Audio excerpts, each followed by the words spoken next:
বিসমিল্লাহির রহমানির রহিম। শুভ সকাল, সবাইকে জানাই আসসালামু আলাইকুম ওয়া রাহমাতুল্লাহ। হিন্দু ভাইদেরকে জানাই আদাব। আজ শুক্রবার বন্ধের দিন, আমার অফিস বন্ধের দিন। আজকে একটা ভিডিও করলাম আপনাদেরকে দেখানোর জন্য আমার শখের খামারে। প্রত্যেক দিন সকালে আমি আমার এই খামারে 1 ঘন্টা সময় দিই অফিসে যাবার আগে।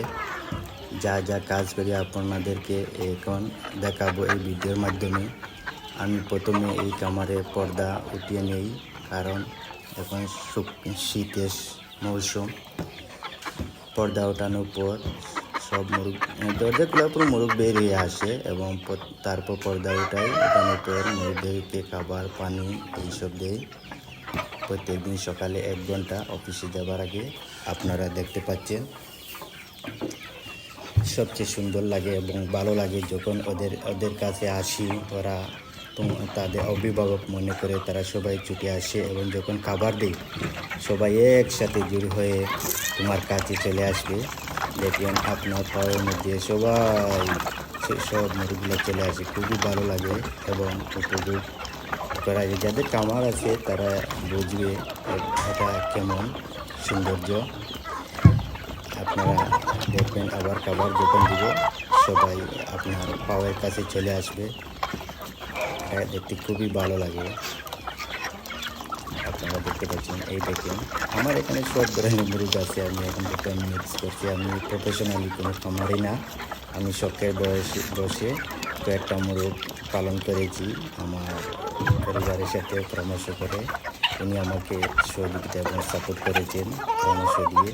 তারপরে এই মুরগ থেকে আমরা ডিম সংগ্রহ করি। ডিম সংগ্রহ করার পর আমরা একটা ইনকিউবেটর ক্রয় করি। ওইটা থেকে আমরা ডিম ফুটিয়ে বাচ্চা বের করি। আস্তে আস্তে মাশাআল্লাহ আমাদের এতটুকু হয়েছে।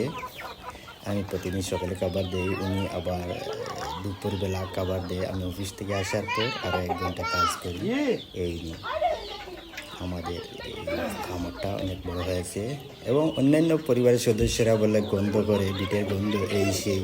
যখন ওদেরকে আমরা ডিম দেই কিংবা মুরগ রান্না করার পর মাংস দেই তখন বলে এইসব গন্ধ নেই। খাবার খেতে, ডিম খেতে, মাংস খেতে তখন তাদের গন্ধ লাগে না।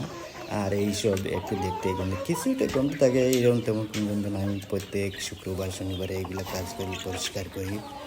আপনারা দেখতে পাচ্ছেন এবং আমার পরিবার আমাকে সর্বাত্মক সহযোগিতা করেছে। আমি আমার মুরগ এই শীত মৌসুমে একটু ঠান্ডা লেগেছে, আমি ওষুধ দিয়েছি। ইনশাআল্লাহ আমার মুরগ সুস্থ হয়ে উঠছে। আপনারা আমার শখের খামারের জন্য সবাই দোয়া করবেন। আমার মেয়ে দেখতে পাচ্ছেন, আমার বাতিজা, ওনারা বাইরে খেলতেছে, ওরা মুরগগুলা দেখতেছে। তাই আর ভিডিও লম্বা করবো না। সবাই আমার জন্য দোয়া করবেন এবং আমাকে আমার সাফল্য কামনা করি, তাই দোয়া করবেন। তাই সবার কাছ থেকে বিদায় নিচ্ছি। আল্লাহ হাফিজ।